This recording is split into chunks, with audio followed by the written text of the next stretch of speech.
옛말에 아 다르고 어 다르다는 말이 있습니다.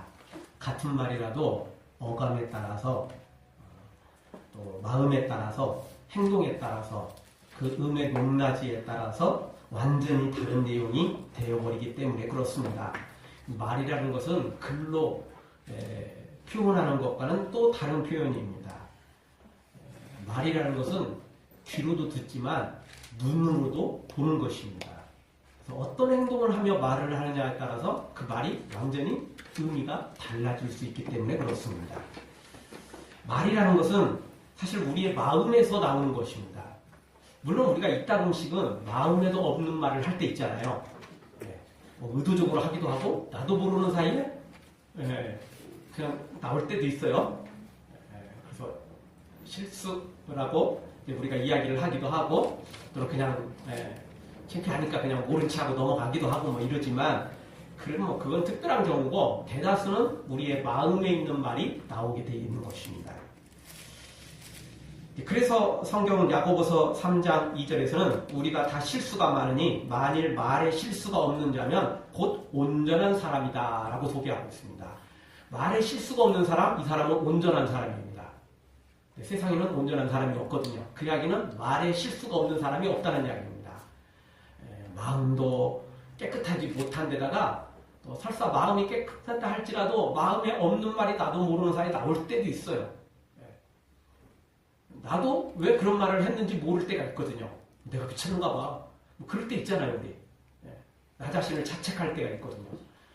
그래서 우리는 이 말이라는 게 내 마음대로 되는 것도 아니고 또 내 마음대로 된다고 또 다 깨끗한 것도 아니고 그래서 말에 실수가 없는 사람은 온전한 사람이다라고 말할 만큼 사람은 말에 다 실수가 있고 말을 우리가 참 부끄럽게 할 수밖에 없는 그런 존재라는 사실입니다. 그래서 3절에서도 우리 이렇게 말합니다. 우리가 말을 순종케 하려고 그 입에 재갈을 먹여 온몸을 어거한다. 입에 재갈을 물려야만 어떻게 해결할 수 있다는 겁니다. 근데 재갈을 물린다고 또 다 해결되느냐? 아니요. 입 다물고 있다고 우리가 또 깨끗하냐? 그렇지는 않습니다. 마음에서부터 솟아나는 그 생각, 마음은 또 그거 어떻게 해볼 수 없거든요. 예수님 뭐라고 말씀하셨습니까? 형제를 미워하는 것도 그것도 죄라는 겁니다. 심지어 살인죄라고 말합니다. 사람을 죽인 살인죄하고는 똑같지는 않겠지만 그래도 미움에서부터 살인이 나오기 때문에 그 살인죄의 출발점이라는 의미겠죠. 6절에서는 이렇게 말합니다. 혀는 곧 불이요 불의의 세계라. 혀는 우리 지체 중에서 온몸을 더럽히고 생의 바퀴를 불사르나니 그 사르는 것이 지옥불에서 나느니라. 혀가 불인데 그게 어디서 나왔다고요? 지옥에서 나왔대요. 지옥에서 나왔다는 겁니다. 그래서 우리가 죄인인 이상 우리가 이 지옥의 심판을 받을 수밖에 없는 이상 우리의 혀를 완벽하게 우리가 바꾸기가 쉽지가 않은 것입니다. 8절에 보면 혀는 능히 길들일 사람이 없나니 쉬지 아니하는 악이요 죽이는 독이 가득한 것이다 라고 소개하고 있습니다. 혀를 길들일 사람이 없대요. 아무도 혀를 길들일 수 없는 겁니다. 길들인다고 되는 것도 아니지만 길들일 수도 없어요. 악이, 독이, 그것도 죽이는 독이 가득한 것이 우리의 혀라는 것입니다. 그렇죠. 우리가 누군가를 미워하면, 지공하면, 화가 머리끝까지 나면 우리 입에서 얼마나 험악한 말들이 나옵니까? 얼마나 저주스러운 말들이 나갑니까? 그래서 우리는 이 혀를 길들일 사람이 없다는 것입니다. 좋을 때는 좋죠. 저도 그렇지만 여러분도 다 그렇잖아요. 좋을 때는 좋은 사람들이잖아요. 근데 한번 열받으면 뚜껑 열리면 감당 못하잖아요. 다.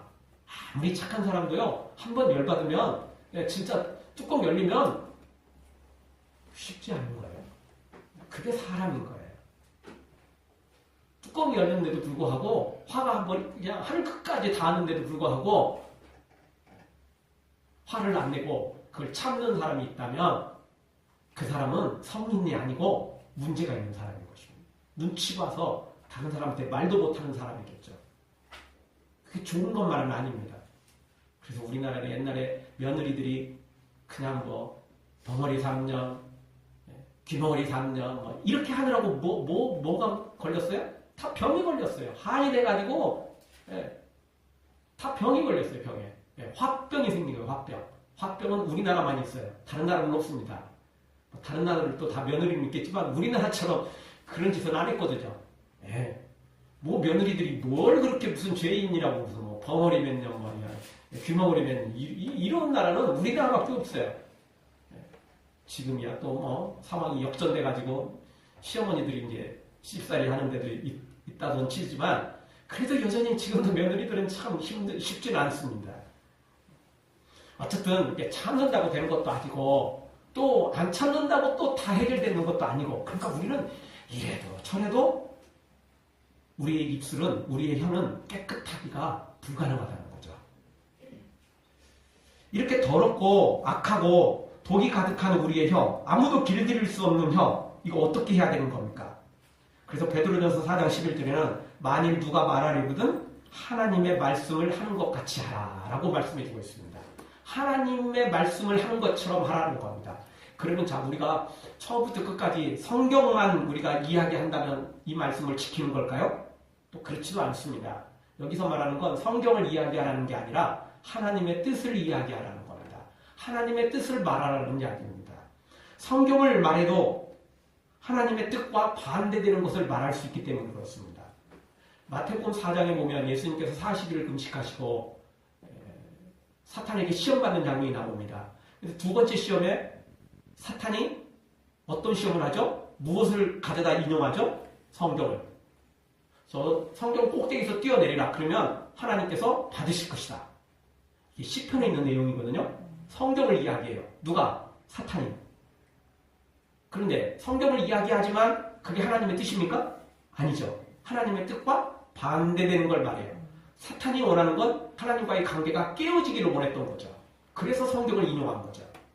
예수님 당시에 종교 지도자도 똑같습니다. 그들은 입만 열면 성경, 입만 열면 하나님. 그랬습니다. 그러나 그들이 진짜 하나님을 믿었을까요? 그들이 진짜 하나님의 뜻을 순종했을까요? 그렇진 않습니다. 외식과 형식적인 것만, 명분만 그랬을 뿐 실제로는 하나님과 정반대되는 것만 했습니다. 그러니까 하나님의 아들인 예수님을 십자가에 죽이는 일까지 서슴지 않았잖아요. 입만 열면 하나님, 입만 열면 성경인데 하나님의 아들을 죽이는 짓을 서슴지 않은 사람들, 이게 어디 하나님의 뜻을 이루는 사람입니까? 아니잖아요. 그래서 우리가 성경을 이야기한다고 하나님의 뜻을 이루는 건 아니고 성경을 설사 이야기하지 않아도 하나님의 뜻을 이룰 수 있는 것도 있는 것입니다. 하나님의 뜻을 우리가 따라가면 그 뜻을 이룰 수 있는 것이고 하나님의 뜻하고 반대되면 아무리 성경을 이야기해도 사탄처럼 종교 지도자들처럼 그렇게 될 수도 있기 때문에 그런 것입니다. 사랑하는 성도 여러분, 우리가 하나님의 말씀을 모두 하나님의 말씀을 말하는 것처럼 말하면서도 성경만 말했다고 안심하지 말고 만족하지 말고 하나님의 뜻을 이루는, 하나님의 뜻을 말하는 우리가 되어서 하나님께 칭찬받는 모든 성도들이 되어지기를 주의 이름으로 축원합니다. 오늘 성경은 소발을 살펴보면서 우리가 어떻게 말하고 또 어떻게 살아가야 하는지를 배우게 됩니다. 첫 번째 주시는 말씀은 소발이 전해준 말은 성경적이지만 또한 비성경적이었다라는 겁니다. 소발이 욥에게 전해준 말들은 전부 하나님의 말씀들이었습니다.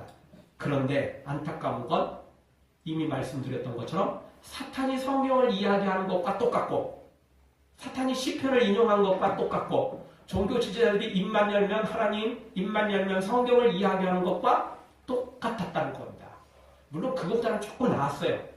당연히 이 소발과 그의 친구들이 사탄과 똑같은 존재는 아니었거든요. 사탄을 많이 닮아갔지만 종교 지도자들을 많이 닮아갔지만 그래도 사탄을 회개하지 않았고 종교 지도자들도 대부분 회개하지 않았지만 여기 친구들은 나중에 하나님 만나서 회개하거든요. 그나마 조금은 남아있었어요. 그래도 이들은 그들을 너무 많이 닮아갔어요.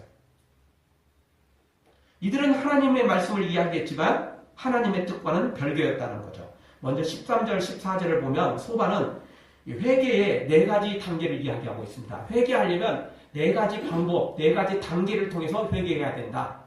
가르쳐주고 있습니다. 이 회개의 방법은 정말 너무너무 좋은 방법이고 정말 성경적이고 하나님의 깊고 오묘한 뜻을 드러내고 있습니다. 첫 번째 회개의 방법은 뭡니까? 13절 보니까 마음을 바로 정하고 회개하라는 거죠. 예.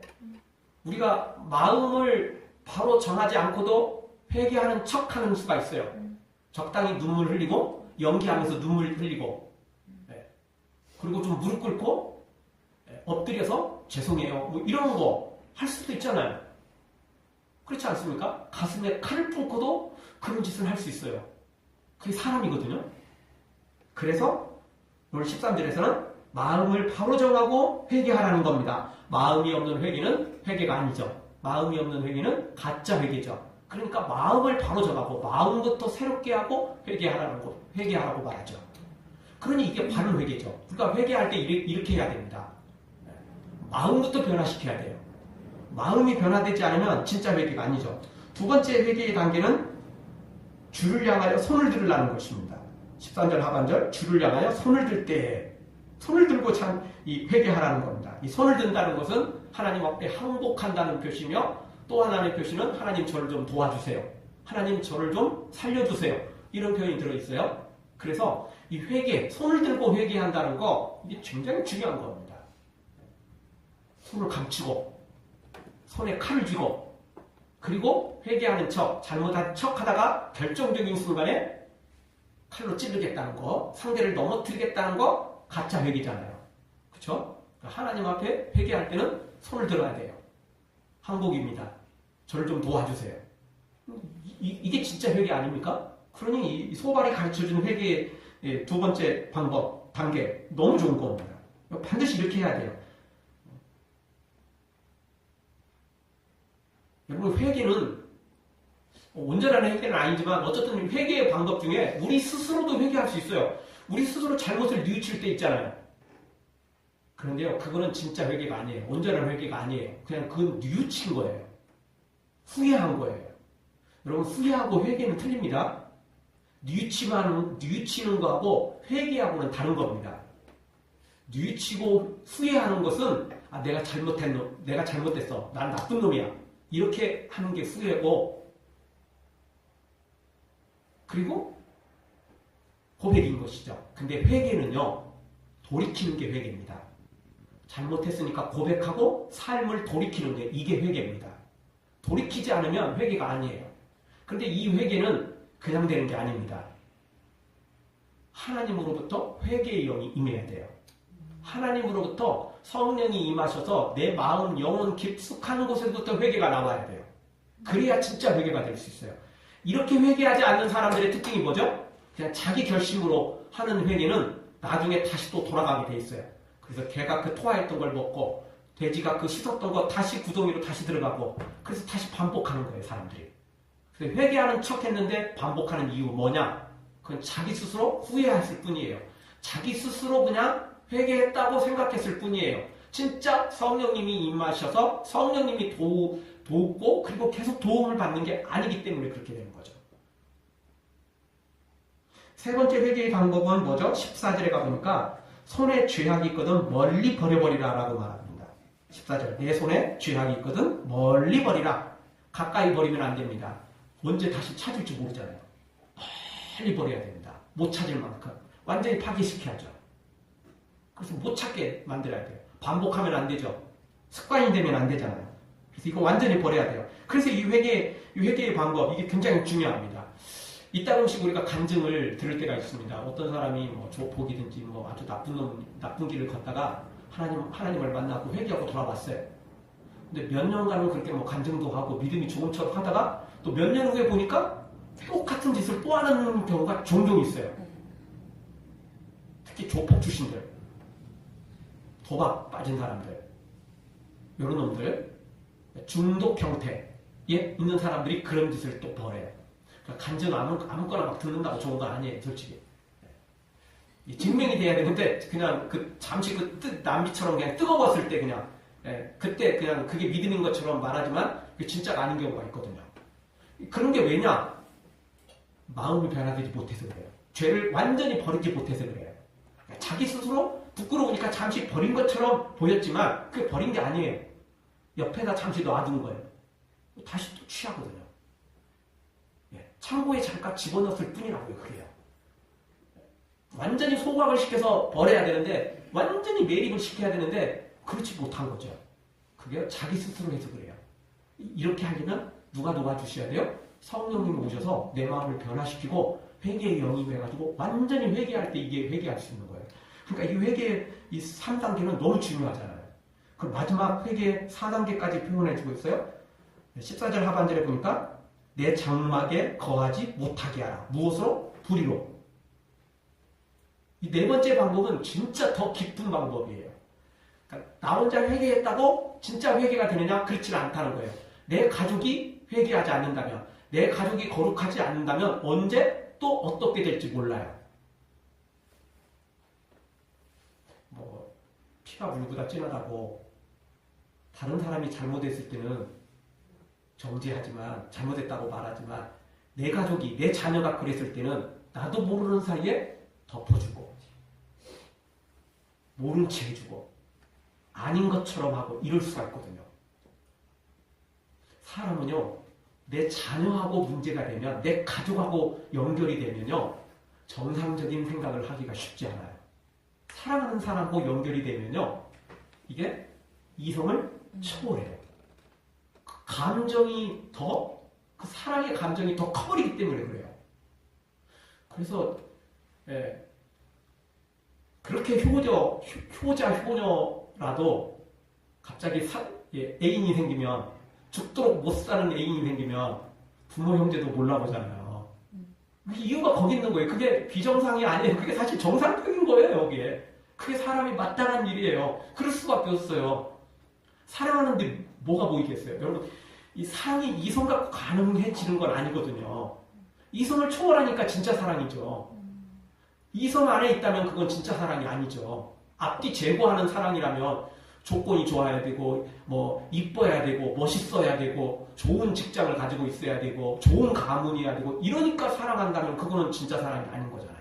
그러니까 모든 걸 초월하는 사랑이 사랑 아닙니까? 그러니까 진짜 사랑은 이성을 초월하는 거라고요.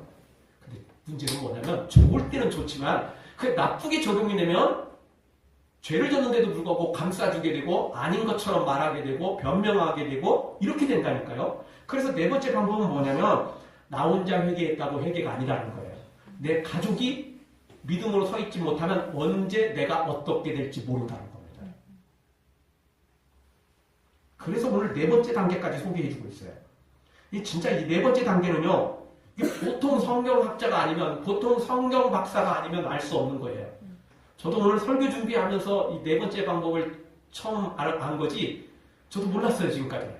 어떤 성경학자도 어떤 설교자도 이 네 번째 이 설교하는 것은 또 그렇게 글을 써본 학자는 목회자는 제가 보지를 못했어요.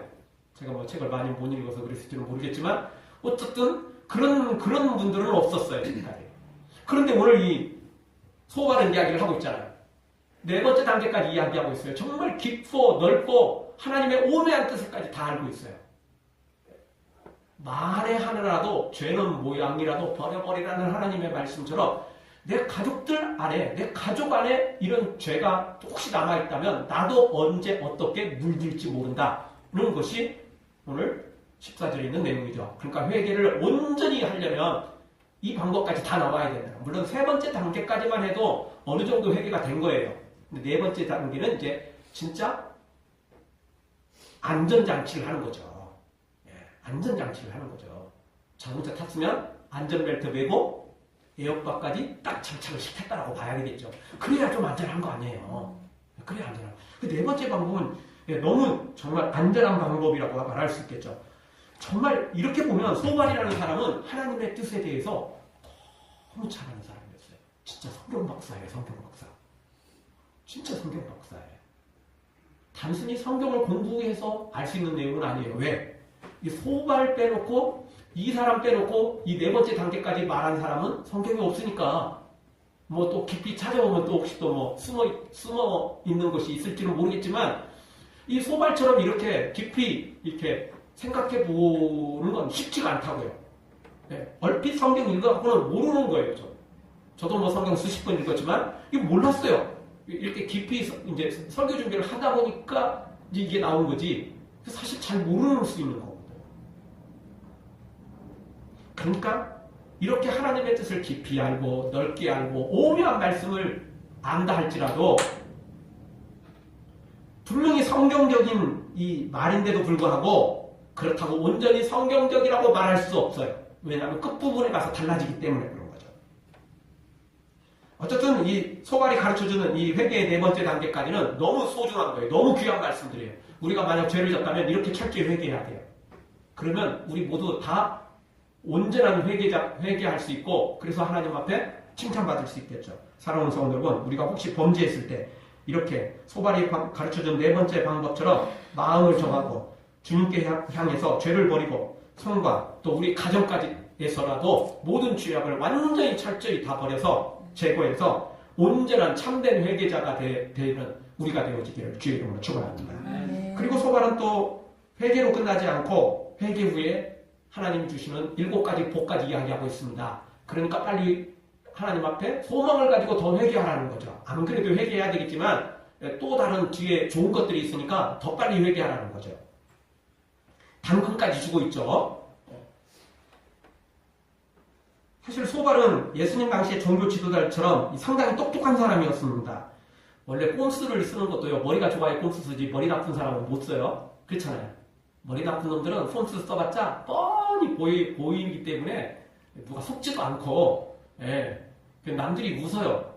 도리어 꼼수 쓰려다가 자기가 당한다고요. 똑똑한 놈들이나 그게 꼼수도 잘 쓰는 거예요. 상대방이 눈치 못 채게. 상대방이 그냥 깜빡 속게 만드는 거죠. 그런데 이 소발은 정말 명분까지 그럴듯합니다. 이 복까지 나열해서 욥이 진짜 회개하도록 뭐 잘못했는지 안 했는지는 그건 나중 문제고 회개하지 않을 수 없도록 만들어 가죠.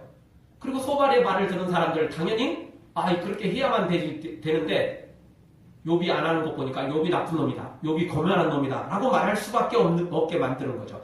어쨌든 이 회개하면 받는 복, 이 복도 정말 성경적이에요. 이게 성경에 전혀 틀리지 않아요.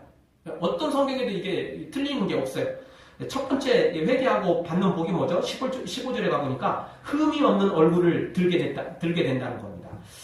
여러분 도둑이 제발 저리다고 잘못한 사람이 괴롭잖아요. 양심도 찔리고 언제 또 들통날지 모르니까 솔직히 그냥 고백하고 꾸중 한번 듣고 징계 한번 받는 게 그래도 발 뻗고 편히 잘 수 있는 거잖아요.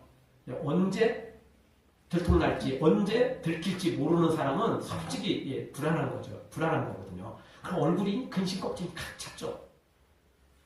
또 두 번째 복은 뭡니까? 굳게 서서 두려움이 없어진다는 거죠.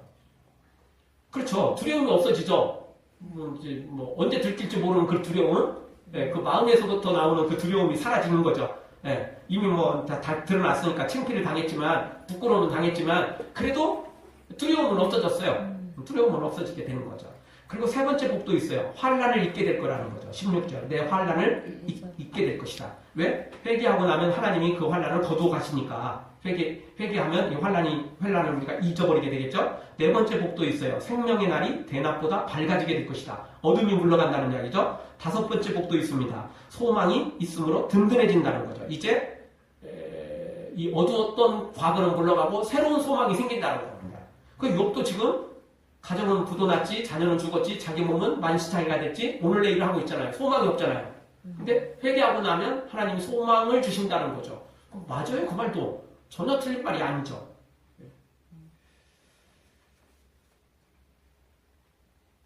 그리고 계속 이어서 여섯 번째 복도 이야기하고 있습니다. 여섯 번째 복, 누워도 두렵게 할 자가 없게 될 것이다. 그래서 편안한 잠자리가 되게 될 거라는 거죠. 마지막 일곱 번째 복도 있습니다. 사람이 은혜를 구하러 오게 될 것이다. 즉 명예를 회복하게 될 것이라는 거죠.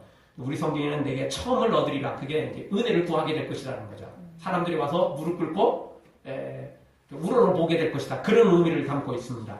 여러분 이렇게 범죄했을 때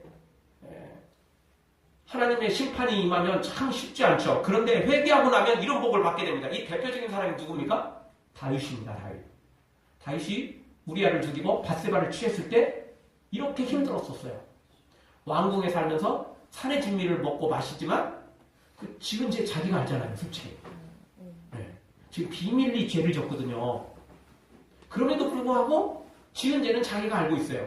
그래서 시편에 보니까 예, 이때 다윗이 회개하면서 기도한 내용이 뭡니까? 주의 성신을 내게서 거두지 마시고 구원의 기쁨을 회복시켜 주시고, 그 이야기는 뭐냐면 자기가 죄짓고 나니까 성령이 떠나셨고, 죄짓고 나니까 구원의 기쁨이, 즐거움이 사라져버렸고, 그랬다는 이야기거든요. 그래서 회개하면서 주의 성신을 내게서 거두지 마시고 다시 성령을 부어주시고 구원의 기쁨도 주시고, 이렇게 기도하는 거 아니겠습니까? 그래서 진짜 회개하고 침상이 젖도록 다시 회개하잖아요. 그리고 나서 하나님 앞에 다시 회복의 복을 누리잖아요.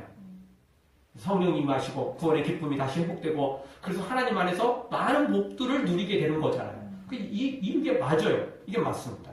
누구든지 하나님 앞에 회개하고 돌아오기만 하면 이 복을 받게 돼 있어요. 이 일곱 가지 복, 온전한 회개자만 된다면 이 일곱 가지 복 누리지 못할 사람이 아무도 없는 거죠. 다 받게 돼 있는 것입니다. 맞아요. 이게 너무너무 당연한 말입니다. 우리 모두 다 우리가 범죄했을 때라도 다윗처럼 이렇게 철저히 회개하고 돌아와서 처음보다 더 큰 회복의 복을 다 받아 누리는 우리가 되어지기를 주의 이름으로 축원합니다.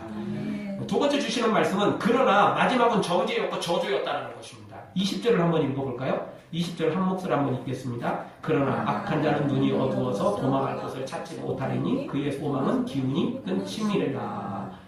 자, 20절 어떤 접속사로 시작하고 있습니까?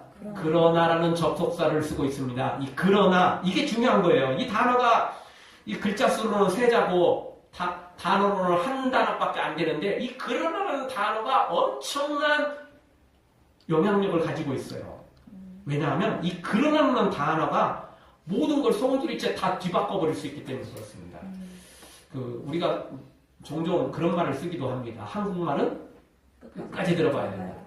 한국말만 그러겠습니까? 어느 나라 말이든지 끝까지 들어봐야 돼요. 그게 그럴 수밖에 없어요. 지금 시작하는 말이 반드시 끝까지 간다는 보장이 없거든요. 이게 그러나라는 단어가 나오는 순간 그동안 했던 말은 다 뒤집어 버릴 수 있어요. 그동안 했던 칭찬도 그거 다 뒤집어 버릴 수 있는 거예요. 여러분이 아들이나 딸이 애인을 소개시키려고 데려오면 당장 말하기는 어렵겠지만, 어쨌든 지금 그렇게 해서 지금 이제 허락 받으려고 이야기를 꺼내요. 얼굴도 봤고 상호도 다 봤어요. 그리고 이제 이야기를 하는 거예요. 얼굴도 그만하면 괜찮고 성품도 괜찮은 것 같다. 괜찮네 그러나 이 말이 나오면 뻔할 뻔짜요. 그렇죠? 예. 그때부터는 말이 완전히 달라져요. 그동안 5분, 10분에 걸쳐서 칭찬을 딱 했다 할지라도, 그런데 라는 단어가 나오면, 그러나 단어가 나오면 그때부터 안 된다는 이야기예요. 결정적인 이유가 있다는 거예요. 뒤바꿔버려요. 앞에 있는 모든 단어를, 모든 말들을 다 역전시켜버리는 단어가 바로 이 그러나라는 단어예요. 이 접속사, 이게 아주 중요한 접속사예요. 이 말이 들어가 버리면 모든 걸 다 뒤바꿔버리는 거죠. 엊그제 대통령 탄핵이 있었죠. 예전에도 탄핵 사건이 있었습니다. 자, 그때 한 20분간에 걸쳐서 헌재에서 마지막 이제 그 선고를 하는데, 이것도 잘못했고 저것도 잘못했고 저것도 잘못했고 그렇게 이야기를 했어요. 근데 마지막에 붙은 말이 뭐였냐면, 그러나 탄핵할 수준만큼은 아니다. 그러니까 대통령이 잘못했다는 거예요. 그러나 탄핵할 만큼은 아니었다는 거예요. 그래서 옛날 대통령은 탄핵까지 갔다가 기각이 되었어요. 근데 엊그제는 탄핵 선고를 했어요. 그래서 많은 언론인들이, 전문가들이 이야기를 했어요. 끝까지 들어봐야 한다. 예전에는 20분간 했는데 이번에는 1시간이 될 수도 있다. 왜냐하면 그 내용이 너무 많았거든요. 열거된 탄핵의 열거된 제목들이 너무 많았거든요. 가지수가. 근데 이번에도 특히 길진 않았어요. 근데 중요한 건 뭐죠? 이번에는 그러나가 없었어요. 그러니까 탄핵이 돼버린 거잖아요. 그러니까 옛날에는 이야기하다가 그러나 또 탄핵이 안 된 거예요. 그러나가 들어가니까 안 되는 거예요. 근데 그러나가 없으면 탄핵이 돼버리는 거예요. 자, 오늘 13절부터 열심히 이야기했어요. 소발이 19절까지 회개할 방법도 가르쳐주고, 회개하면 7가지 복도 받는다. 다 가르쳐줬어요. 그런데 마지막 20절에서 뭐라고 이야기하고 있어요? 그러나 라는 단어를 쓰고 있어요. 그 이야기는 뭡니까? 앞에 있는 모든 말을 뒤집어 버리는 거예요. 앞에 있는 말이 좋은 말 같지만 또 좋은 말이었는데, 근데 실제 소발의 속셈은, 실제 소발의 핵심은 뭐였다고요? 그러나에 있는 거예요. 그러나에 있는 거죠. 명분은 그럴듯하지만 실제로는 그러나였어요. 그러나. 이런 내용을 우리가 보면 무슨 말이 떠오르냐면, 혹시나 했더니 역시나였다 라는 말이 떠오르는 거죠. 혹시나 했더니 성경 말씀 나오고 회개의 방법도 가르쳐주고 회개하면 복 받는 것도 다 가르쳐주고 한두 가지도 아니고 7가지씩이나 되는 복을 열거해 주는 게 얼마나 좋아요. 욥을 얼마나 위하는 것처럼 보입니까?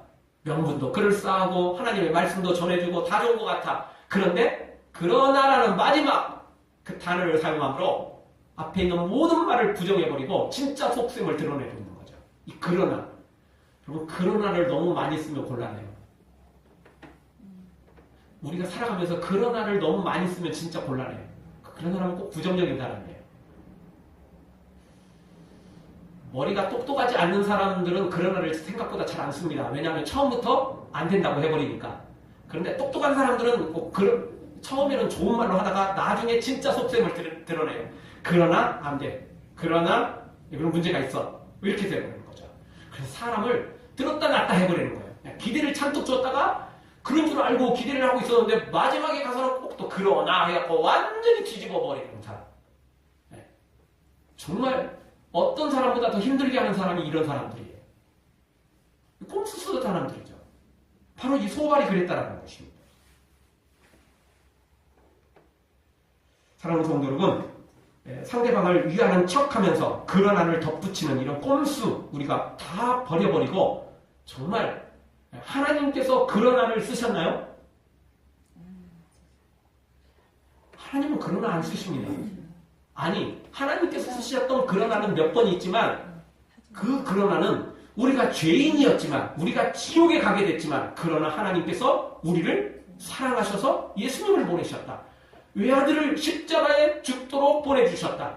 그리고 우리는 여전히 지금도 하나님을 거부하지만 하나님은 그러나 우리를 또 사랑하셨다.